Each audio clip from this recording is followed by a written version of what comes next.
Nessa segunda-feira queremos nos alegrar, dia 5 de setembro, com a festa de Madre Teresa de Calcutá, uma das nossas santas padroeiras, reconhecida por toda a igreja como uma santa da caridade, essa missionária incansável que soube escutar o Senhor e fazer sempre a sua vontade.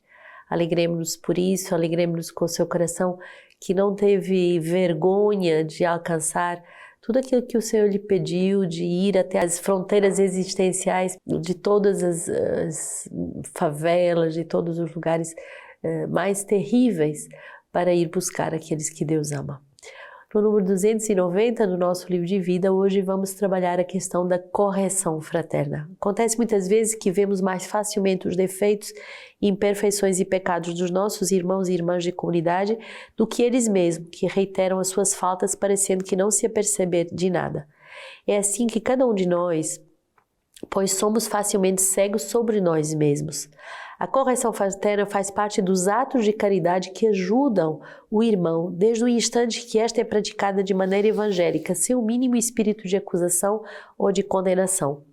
Atenção, contudo, pois se muitos repugnam naturalmente imaginar ter que encontrar o irmão para corrigi-lo, outros se poderiam facilmente pôr numa atitude de fiscalizar todos aqueles que não caminham direito, se fazendo assim, com uma falsa compaixão, os endireitadores dos tortos e os salvadores do corpo comunitário. O equilíbrio deve ser encontrado para viver essa ajuda fraterna na comunidade.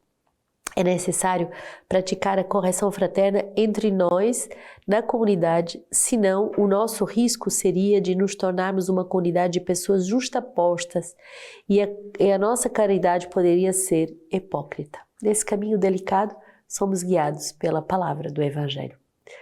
Que bonito esse número que nos ajuda a fazermos esse ato de caridade da correção fraterna. Por quê? Porque todos nós somos cegos em relação a nós mesmos e às vezes podemos cometer pecados, faltas, sem nos darmos conta disso, de uma forma quase que automática. E o irmão, se viver esse ato de caridade, que é a correção fraterna, de forma inspirada, vai nos ajudar a fazermos progressos na santidade. A caridade fraterna deve ser vivida no amor.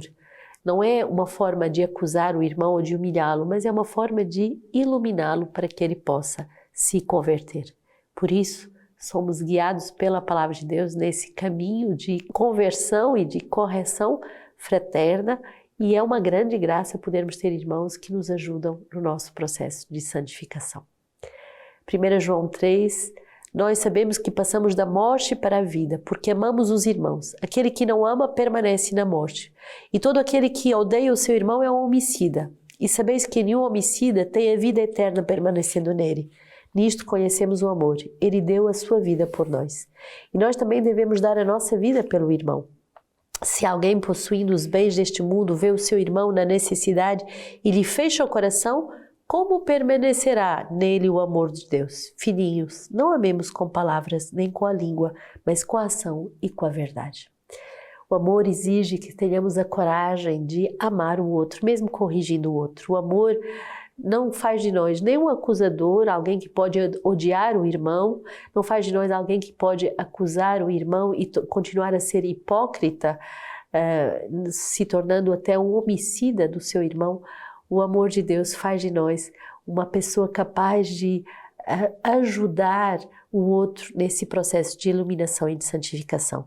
Por isso, conhecemos o amor. Ele deu a sua vida por nós. E nós também somos chamados a dar a nossa vida pelos irmãos. Por isso, não podemos fechar o nosso coração a ninguém, mas ao contrário, ajudar o nosso irmão nesse processo de santificação. Salmo 33, vou bendizer ao Senhor em todo o tempo, seu louvor estará sempre nos meus lábios. Eu me glorio no Senhor, que os pobres ouçam e fiquem alegres.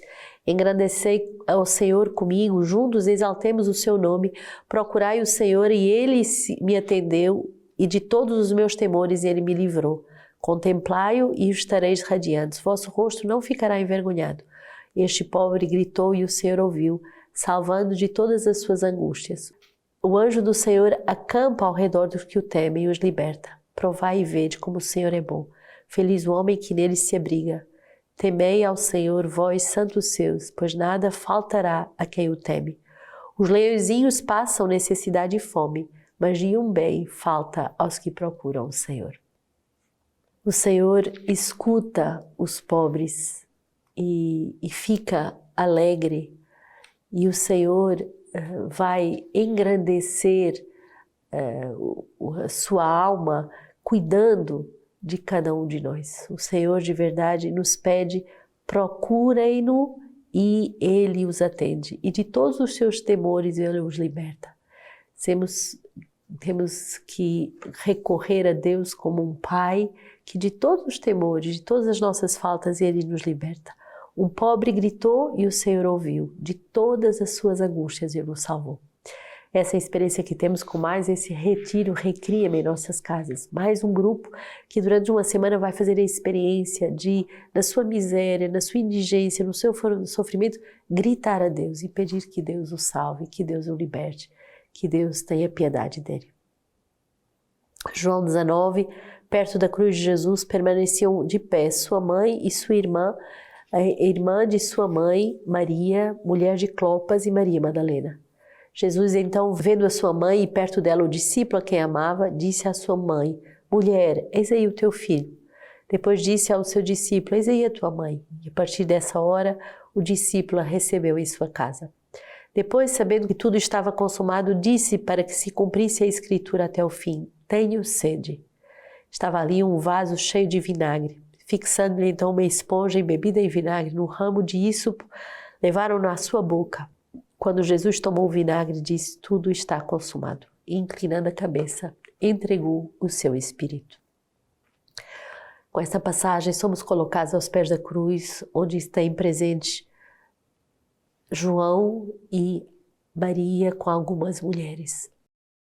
Aqueles que são testemunhas do coração de Jesus, transpassado, rasgado, e sobretudo são testemunhas do grito de Jesus, que na cruz vai dizer: tenho sede.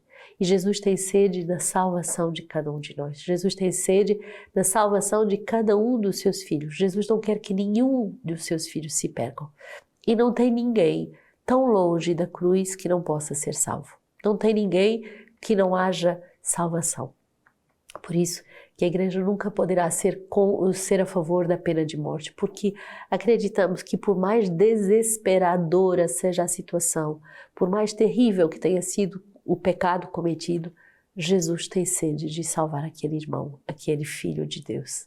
E por isso, aos pés da cruz, João, Maria e as santas mulheres, isto é, a igreja, permanece de pé, rezando para que esta sede de Jesus seja saciada. Somos como que missionários do sangue de Jesus, levando o sangue de Jesus até as almas e o vinagre das almas até Jesus. É isso que é um retiro. Aproximar as almas que muitas vezes chegam tão cheias de vinagre, tão cheias de ódio, tão cheias de raiva, com tantas violências, aproximar esse vinagre, dando esse vinagre a Jesus. E em troca, dando o sangue da aliança, o sangue que vem salvar as almas. Foi isso que Madre Teresa fez a sua vida toda. Ela foi nos lugares mais tenebrosos desse mundo para buscar aqueles que viviam na escuridão dos pecados, da morte, da doença, que se sentiam excluídos de tudo e de todos. E Madre Teresa levou esse vinagre para o coração de Jesus e deu o sangue de Jesus para as almas. Na sua comunidade, todas as capelas têm essa palavra, tenho sede. E foi essa palavra que mudou a vida de Madre Teresa, que fez ela escutar um segundo chamado dentro já do primeiro chamado, que tinha sido de ser religiosa para um colégio de meninas ricas. E ao ver esse pobre, ela deixa tudo e segue Jesus de uma forma ainda mais radical, ainda mais a serviço dessa sede de Jesus na cruz. Uma palavra que me transpassa sempre, Madre Teresa, que é interrogada por um jornalista que lhe diz: será que você não teve dúvidas? Será que você não tem dúvidas? E ela diz: não tive dúvidas. Foi ali um momento de incerteza que Jesus sofreu. Isso foi ser humano, era natural. Mas no momento em que você aceita, no momento em que você se abandona, isto é convicção. Mas essa convicção pode significar a morte para você. A convicção surge no momento em que a pessoa se abandona. Então não há dúvidas. E no momento em que Jesus disse, Pai, estou à tua disposição, seja feita a tua vontade, ele tinha aceitado. E essa foi a sua agonia.